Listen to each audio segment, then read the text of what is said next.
Hi, I'm Dan Cortopassi. Today I'm reviewing an HO scale Trinity 3-unit spine car from Bowser. My example is decorated in trailer train yellow with TTAX reporting marks. Since this 3-unit spine car is treated as a single piece of equipment on prototype railroads, I'll be reviewing it as such.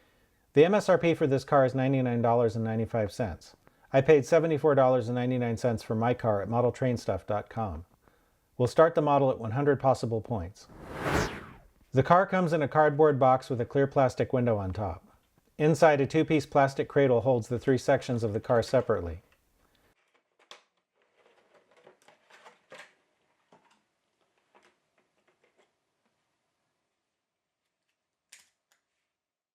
The box includes a parts bag with trailer hitches in the up and down positions.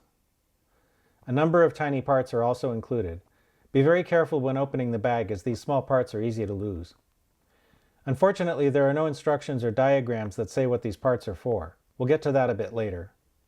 I like that the plastic cradle inside the box has enough room to store the car with the upright trailer hitches attached. Of course, the car's trailer or container loads, if any, would have to be removed. This is a good box that should protect the model for storage and transport. Spine cars like this one were common sights on freight trains in the 1990s, and many are still in service today. My car, TTAX 355-112, was built in March 1998. I was able to find several photos of the real TTAX 355-112 online taken between 2007 and 2012, showing the car in service. The model appears to match the photos very well with respect to both details and markings. Like the full-size spine cars, the model is designed to carry trailers or containers. The paint on the car is opaque and thin enough not to obscure detail. The markings are crisp and all of the tiny stencils are legible with magnification. Because of the bare-bones nature of cars like this, many details like the brake system plumbing are exposed. The model does a great job capturing these details. The stirrup steps at the corners of the A and B ends are a little thicker than exact scale, a likely concession to durability. The upper grab irons at the corner steps are thinner, and one of mine arrived broken. I don't think a brand new model should arrive with broken parts, so I'm taking 5 points. On the ends, the model has freestanding grab irons. Even though the rest of the model has outstanding brake system detail, there are no air hoses on the ends of the car, which seems odd. There are uncoupling lever mounts, but no uncoupling levers. At this price level, I think a car with so much other great detail should also have uncoupling levers and air hoses, so I'm taking 5 points. The photo-etched metal end platforms are see-through. On the B end, the car has a brake wheel. The car's center sill is metal, and the rest of the details are mostly plastic.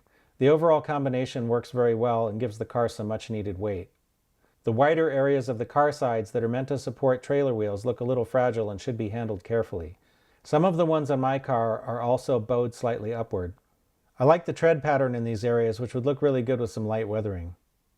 Looking at the underside of the car shows off the brake system detail on the sides of the sill, as well as the bracing under the areas where the trailer wheels would sit. Connecting and disconnecting the individual sections is very simple. Just drop the hole on one end of a section over the pin on the other. Lift it off to disconnect them.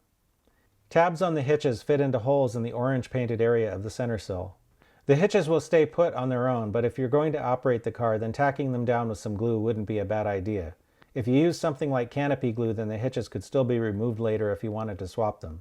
When inserting and removing the hitches, be careful of the small metal fences that stick up in the orange area. These are actually separate brass pieces that can be knocked off pretty easily. Most HO scale trailers with a hitch pin that sticks down, like this Walthers model, should work with this car.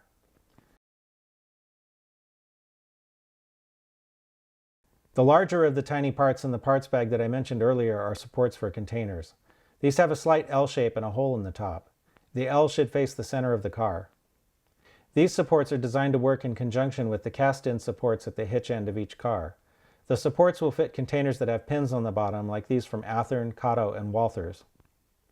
If you use a container, I'd recommend not using the hitches, as even the collapsed hitch was too tall to fit under my containers.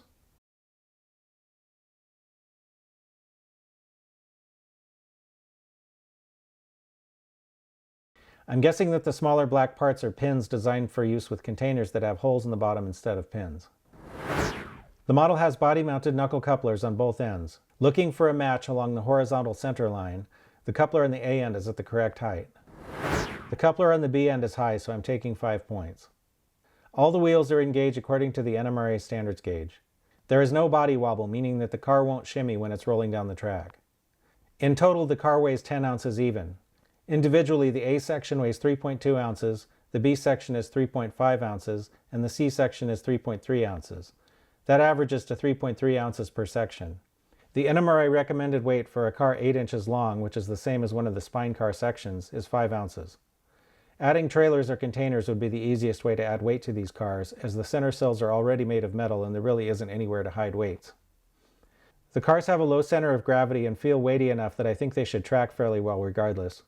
Incidentally, I weighed the car without the hitches, which are made of plastic and don't contribute a significant amount of weight to the model. The car is very free-rolling. Let's see what we've got. The car had a broken grab iron, and though it's pricey and has a lot of great detail, it lacks uncoupling levers and air hoses, so I took a total of 10 points in the paint and detail category. The car had one high coupler, so I took 5 points in the standards and operation category. That leaves us with 85 out of 100 possible points, which would be a B on our report card. This is a nice model and it deserves a green signal. Overall, I think this is a pretty nice model. If you're looking for a modern HO scale spine car, then I think you might like it.